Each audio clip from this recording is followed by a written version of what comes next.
देखिए state hood जो है वो हम कोई भीख नहीं मांग रहे हैं। स्टेट हुड हमारे जम्मू कश्मीर के लोगों का हक है। और ये जब सरकार बनी, जिस सरकार की क़ियादत उमर अब्दुल्ला साहब कर रहे हैं, आपको याद होगा पहले कैबिनेट में अगर कोई ऑर्डर रेजोल्यूशन पास हुआ वो स्टेट हुड का रेजोल्यूशन पास हुआ, और उसके बाद असेंबली में मेजॉरिटी में हमने 370 और 35A का रेजोल्यूशन पास किया है। हम बार बार कहते हैं और आज भी कहते हैं, उमर अब्दुल्ला साहब की यही कोशिश है, हमारी जमात की यही कोशिश है, स्टेट हुड जो लोगों का हक है वो वापस करे। जो खुद वज़ीर आज़म साहब की कमिटमेंट थी और होम मिनिस्टर साहब की कमिटमेंट थी कि जब इलेक्शंस होंगे, डिलिमिटेशन होगा, उसके बाद स्टेट हुड आएगा। और वो हर बार कहते हैं कि जम्मू कश्मीर में अब नॉर्मल सी है, तो अगर नॉर्मल सी है, सब कुछ है, तो स्टेट हुड क्यों नहीं वापस कर रहे हैं?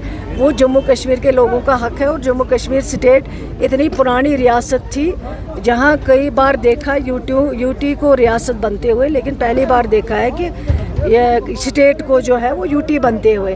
हमारी कोशिश है, हमारी जमात की कोशिश है, और आज भी है, कल भी है। उमर अब्दुल्ला साहब इसके लिए कोशिश कर रहे हैं अपने लेवल पे भी, वज़ीर आज़म साहब से भी, होम मिनिस्टर साहब से भी, कि जितना जल्दी हो सके कि स्टेट हुड वापस आना चाहिए।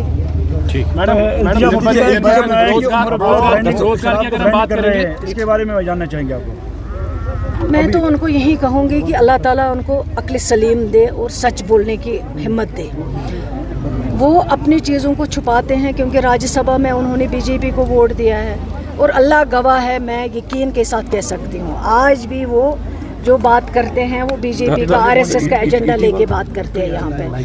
उनकी मैं बात कहूँगी, उनको कहिए जब उनके फाइनेंस मिनिस्टर थे, उन्होंने उस वक्त जो ट्वीट किया था अल्कोहल को लेके, वो ज़रा पढ़ें, उसको देखें।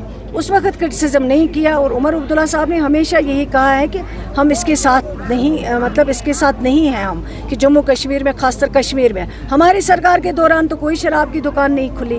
अगर उनका टाइम याद करेंगे तो फिर आपको कई मिसालें मिलेंगी इनकी। वो तो उनको तो झूठ बोलने की आदत हो गई। अगर उमर अब्दुल्ला साहब कुछ कहते हैं वो उसको तोड़ मोड़ के पेश करते हैं दूसरी तरह।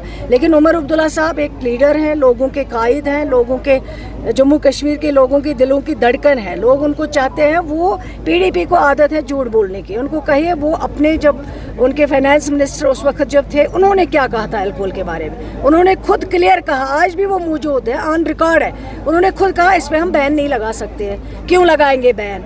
ये तो हक है हर एक का, वो पी सकते हैं या क्या कर सकते हैं, ये इनका हक है। तो इसलिए आज मैं उनको कहना चाहूँगी कि अपने गिरेबान में जाके पहले देखें। उमर अब्दुल्ला साहब ने ऐसा कुछ नहीं कहा। हमारी जमात हमेशा इसके खिलाफ रही, ड्रग्स के खिलाफ रही, अल्कोहल के खिलाफ रही, और जो भी गलत चीज़ें हैं हम उसको अलाउ नहीं करते हैं। देखिए, एक तो आपको पता होना चाहिए, आप प्रेस में हैं, मैं हमेशा प्रेस के भाइयों से गुजारिश करती हूँ कि हेल्दी क्रिटिसिज्म किया करें, और जो भी काम होता है उसके लिए बड़ा इल्ज़ाम पे इल्ज़ाम मत दिया करें। सिराजुल उलूम का जहाँ तक ताल्लुक़ है, होम डिपार्टमेंट ने बंद किया, हमने नहीं किया, हमारा कोई इसमें आर्डर नहीं है, ना हमने किया है। जहाँ तक, ज़रा बात तो सुन लीजिए, जहाँ तक बच्चों का ताल्लुक़ है, बच्चे हमारे अपने बच्चे हैं, मैंने ऑलरेडी डिपार्टमेंट को हिदायत दी है, उन बच्चों को जहाँ पे भी एडजस्ट हो सके कर ले एडजस्ट। 2012 में एम्पलमेंट फाइल जो है आरटीएस के ऑनरेबल सुप्रीम कोर्ट की तरफ से उनका जजमेंट आया है, अभी तक वो उनकी जो है फाइल जो का तो है। तो नंबर 2, सीजनल टीचर 6 महीने के होते हैं, बाद में उन्होंने आपके तरफ